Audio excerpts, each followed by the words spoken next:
We've been talking about choosing building materials in the last week. Now, a great many factors influence the choice of building materials. You can't make a house of cards, right? And people who live in glass houses and all that. Anyhow, today I'd like to say a few words about flooring. Some artificial materials can be used, like plastic for instance, which offer mixed blessings when used as a flooring surface. On the one hand, plastic is cheaper than nearly any other alternative, short of bare ground. Plastic also does not warp like wood. On the other hand, the best that can be said about plastic is that it looks like wood or stone. However, it cannot replace the real materials. As I have mentioned, I'm fixing up a new house. The decorator my wife hired told me plastic does a great job of looking exactly like plastic. Besides, it scratches easily, fades or discolors, and starts cracking within a year or two. So, if you're fitting out a sleazy hotel or plan to live in a trailer park, go with the plastic. Really though, for all intents and purposes, this leaves us with wood or stone as choices for flooring. Stone and wood are alike in at least one respect. Both go through processing before they can be put to use. Since few of us cut our own lumber or quarry our own stone, this is not perhaps a pressing concern. Still, do-it-yourselfers would do well to remember to buy only properly seasoned wood. Unseasoned wood warps, and a warped floor quickly becomes firewood, and its owner quickly becomes poorer. Likewise, except for dull-hued materials like slate or sandstone, most stone floors are polished before installation. The choice goes well beyond just wood or stone. Each type requires many further considerations. A few special remarks are called for when considering wood. For example, as always, aesthetics, personal taste, and layout all play roles, as well as the type of house or room. Oh, and certainly don't forget the cost. When it comes to cost, a rule of thumb is that the softer and less exotic the wood, the lower the cost. In the US, for instance, pine is both ubiquitous and cheap. Mahogany is imported and exorbitantly expensive. If you're on any kind of budget when remodeling, it's really helpful to remember to go for the softer woods. Aside from cost, there are still lots of different factors that are important in choosing the best flooring for the job. Continuing with the example of wood, one must consider the effects of each type of wood on the mood of the room. When selecting the best wood to use, particular attention needs to be paid to its grain patterns, texture, and color. In rooms where relaxation or deep thought is the aim, say bedrooms or the study, dark, strong-grained woods are the rule. Here, the grain ought to match the furniture for a feeling of homogeneity. In rooms where activity and motion are typical, the dining room or living room, lighter, finer-grained lumber is more suitable. In such a setting, the wood grain might be useful in offering a contrast to the furniture. This leads to a feel of subconscious excitement in keeping with the room's function. In either case, though, consult a decorator.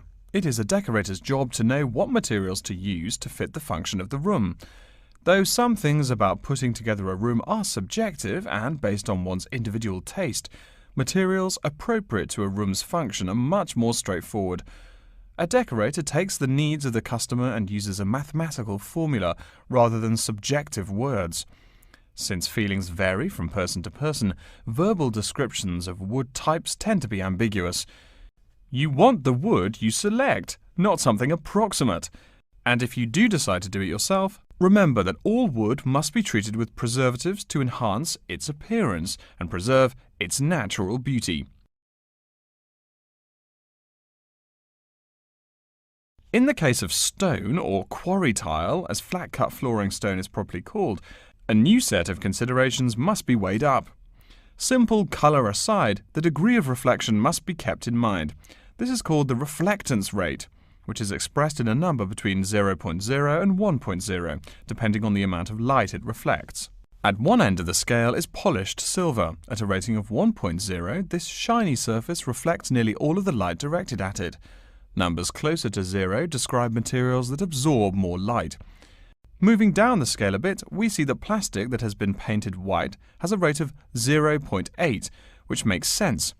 We know that the colour white reflects all other colour, while black absorbs all colour, and plastic itself is a relatively reflective material. Materials that are denser and darker have reflectance rates much closer to 0.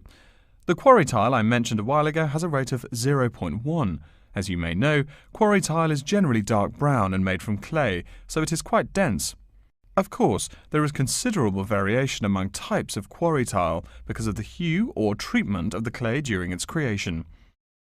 Does anyone have any guesses as to what material may have a rate of almost 0.0? We can guess most of these materials are black in colour, but plastic, wood and even stone reflect some light. One material with a rate of almost 0.0 is black velvet. The texture produces almost no shine at all. Carrara marble, despite its white hue, is actually lower in reflectivity than black onyx. In any case, the fact that tiles vary somewhat should not be forgotten. A highly reflective floor would not be suitable in a library. It would be indispensable in a ballroom, should your home be large enough to feature one. Again, a rule of thumb is that light means lively. Since form and material follow function, one should only use the more reflective materials in rooms where the cultivation and expression of energy is important. Bear in mind, too, that most types of stone cost more than all but the rarest of wood. Of course, there is no reason why some rooms of a house should not feature wood floors or other stone tiles. You can even mix the two. A room with wood panels on the walls can have a beautiful stone floor. My bedroom has white birch walls and a light blue slate floor. The place looks like a Russian hunting lodge. Remember though, go with what feels right for you. Good taste and the laws of interior design are the homeowner's servants, not his master. It's only beautiful when you decide it is.